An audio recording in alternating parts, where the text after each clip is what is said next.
सुप्रभात बच्चों। प्रातःकालीन कक्षा में आप सबों का हार्दिक अभिनंदन। आज की कक्षा में हम लोग अभ्यास 15 को पढ़ेंगे, जानेंगे और अभ्यास कार्य करेंगे। तो ये टॉपिक क्या है आज का बेटा? समास है ना। समास के अंतर्गत हम लोग आज अव्ययी भाव, कर्मधारय, बहुव्रीहि के बारे में जानेंगे। वैसे तो समास हम लोग पिछले अभ्यास में किए हैं, याद आई आप लोगों को? अभ्यास 11 में हम लोगों ने समास के बारे में परिभाषा और इसके भेदों के बारे में जानकारी लिया था, जिसके अंतर्गत आप लोगों को संभवतः याद होगा कि समास के कितने 6 भेद हैं: तत्पुरुष, द्विगु, द्वंद्व, अव्ययी भाव, कर्मधारय और बहुव्रीहि, है ना। जिसमें कि अभ्यास 11 में हम लोग तत्पुरुष, द्विगु और द्वंद्व के बारे में जाने थे और उसका अभ्यास कार्य किए थे।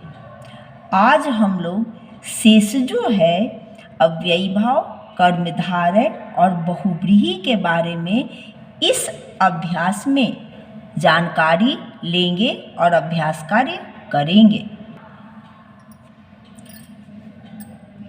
तो ध्यान दीजिएगा बेटा, यहाँ पहले प्रारंभ में ही हम लोगों को ये जानकारी दी जा रही है। क्या है?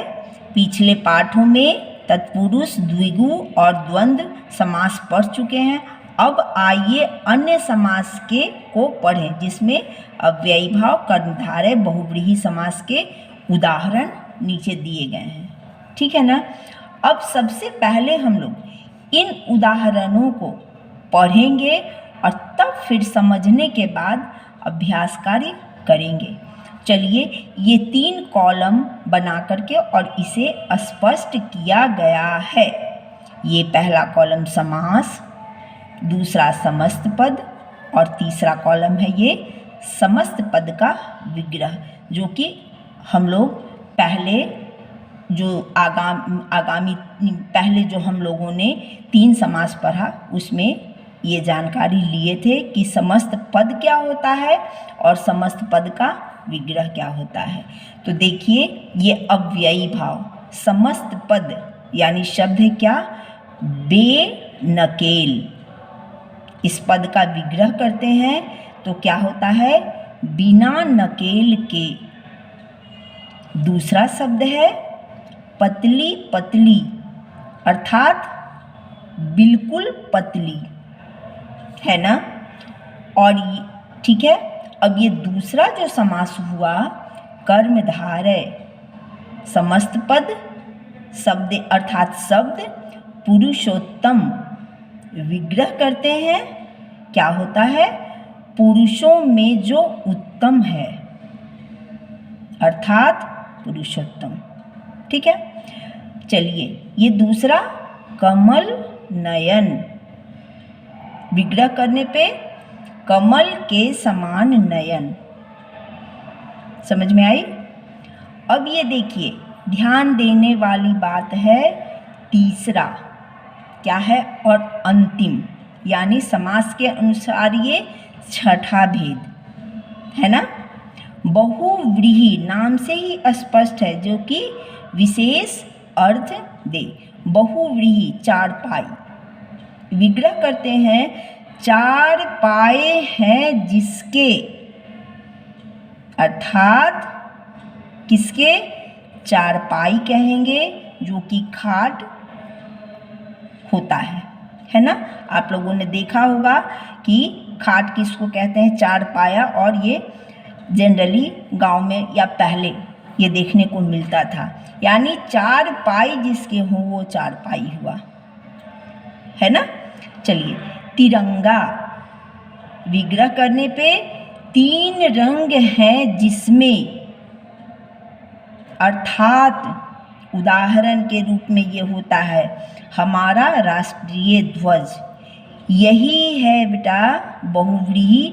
यही एक ही शब्द को, सबसे पहली चीज़ आप लोग इस चीज़ को जान लीजिए कि ये हमारे विग्रह करने पे निर्भर करता है कि एक ही शब्द को हम कर्मधारय के रूप में भी और बहुव्रीहि के रूप में भी इसको हम, अर्थात ये हमारे विग्रह पे निर्भर करता है भी बहुत सारा शब्द कि ये कर्मधारय है और ये बहुव्रीहि है। आगे आगे इसके बारे में जानकारी आप लोगों को मिलती जाएगी। चलिए अब एक एक करके हम लोग पुस्तक से इसका अध्ययन और अभ्यास करें। अब ये ध्यान दीजिएगा, क्या है, नीचे जो ये वाक्य दिया गया है उसे क्या क्या कहा जा रहा है, ध्यानपूर्वक पढ़िए और समझिए। वाक्य क्या है, भीष्म ने आजीवन विवाह न करने की भीषण प्रतिज्ञा की, है ना। इसमें देख लीजिए ये सामासिक शब्द क्या हुआ, आजीवन, है ना।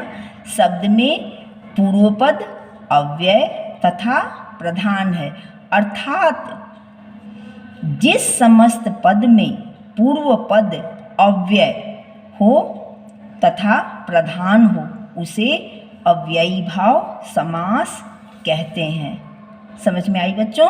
अव्यय के बारे में भी हम लोग पहले जानकारी ले चुके हैं, है ना। अब चलिए इसके अंतर्गत यानी जिस समस्त पद, यानी पूरे पद में पूर्व पद आप लोग समझ रहे हैं, पहला पद, और दूसरा किसी भी समास में दो पद होता है, पूर्व पद और बाद का, तो आजीवन, है ना। तो इसका अगर विग्रह करते हैं, चलिए अब इसके बाद आगे जो है ये ध्यान दीजिएगा बेटा, शब्द है आमरण, विग्रह करते हैं मरण तक।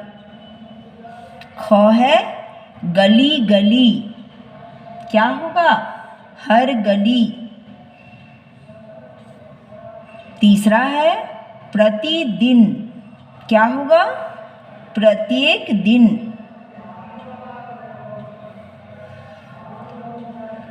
उसके बाद अगला भर पेट, विग्रह करते हैं पेट भरकर। अंग यथा समय, क्या होगा, समय के अनुसार। चौ हो गया रातों रात, क्या होगा, रात ही रात में।